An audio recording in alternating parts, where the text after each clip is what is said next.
We've been doing a lot of renovations here at South. We needed some new doors. We really needed a good paint job here because, as we all know, South Middle School was the first Edinburgh high school, so it still has a little bit of an old high school feeling. So we needed, to bring it into the modern age, so to speak, with the new students and the new colors. It was red and blue before. Now we're black and blue, like Vela Sabercats, because that is our feeder school.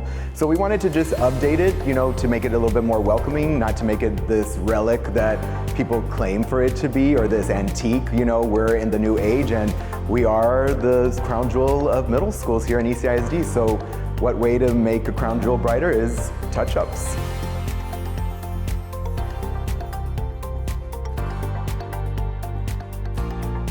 A lot of the teachers too that are moving their step back are saying, hey, our wall looks a little bit brighter, or this hallway looks a little bit more cleaner. What's going on here? So, to get the new school year started, we wanted something bright, bold, fresh to start the new year, so these kids can get excited and that these parents can feel safe with our new doors, with our new security checks, everything in place to keep everybody happy and safe. We're also renovating our gym. We did have some issues with our gym because, again, remember, this was the first high school and our gym has gone through so many renovations.